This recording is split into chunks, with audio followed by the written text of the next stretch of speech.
안녕하십니까. YBC 뉴스 김주희입니다. 평택시의회는 지난 5일 평택시 주요 업무와 관련한 9월 정기간담회를 열었습니다.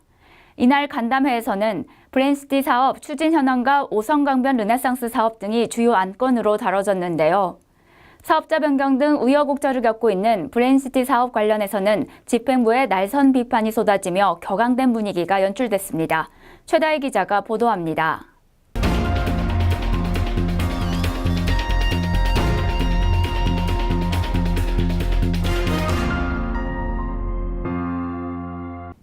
(5일) 오전 10시 평택시의회 간담회장. 난항을 겪고 있는 브레인시티 사업 추진 현황을 손정호 신성장 전략국장이 보고합니다. 또한 자금 조달 능력 관리입니다. 중흥의 현재 가용 재원은 1조 4,900. 사업 보고 후 김기성 부의장은 최근 사업자 변경으로 공정성과 투명성 논란이 되었던 브레인시티 사업에 집행부가 충분한 사과 없이 사업을 진행한 것에 강하게 비판합니다.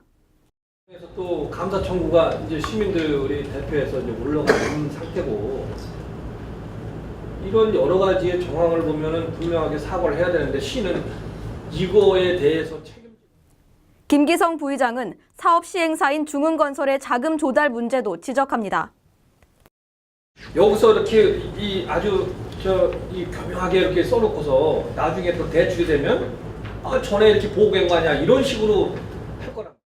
집행부는 중흥건설이 금융기관에서 대출을 받는 것은 유사시를 대비해 놓고 표기해 놓은 것이라며, 이는 시정질문에서 보고를 한 중흥이 PF 대출을 모집해 자금 조달하는 것과 다른 것이라고 강조했습니다. 시정질문 때 이제 아니다라고 말씀드렸던 거는 대출을 파기한 게 아니라 PF를 중흥에서 한다라는 그거에 대한. 그러나 이병배 의원은 집행부의 답변에 대해 강하게 비판했습니다. 말같지도 않게 말장난하시는 거 아닙니까? 대출이에요. PF가 됐든 대출 간에 차입금 아닙니까? 이어진 오성강변 르네상스 사업에 대해 손정호 국장의 업무 보고가 이어졌습니다. 오성강변 르네상스 사업은 하천 숲공원을 조성해 활성화시켜 나간다는 사업 방침으로 2020년 완공 목표로 추진되고 있습니다.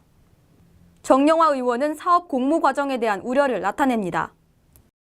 그래서 제가 좀 걱정스러운 부분이 뭐냐면은, 우리가 이제 이런 자연의 어떤 생태를 갖다가 개발할 때에는 정말 거기에 사업 계획을 할 때 진짜 전문가가 같이 들어가 있어야 되는 거예요.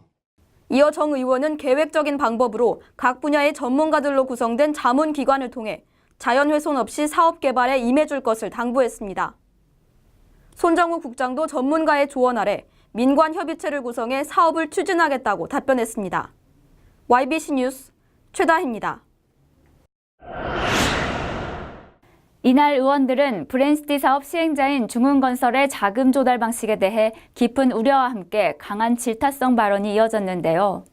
논란이 일고 있는 브레인시티 사업은 사업 시행자의 산업단지 지정 취소 철회 문제와 관련 사업 이행 조건이 모두 완료됐다는 경기도의 판단에 따라 본궤도에 오를 전망입니다. 이와 함께 장기간 표류됐던 주민들의 보상 문제도 올해 말 계획 공고 이후 협의가 진행될 것으로 예상됩니다. YBC 뉴스 김주희였습니다. 시청해주셔서 고맙습니다. 보이십니까? 21세기 동북아 물류의 전초기지 평택항. 새로운 기회와 놀라운 변화. 생활의 감동이 전해지는 즐거운 발걸음. 평택이 시민과 함께 대한민국 신성장 경제 신도시로 더 새롭게 발전합니다.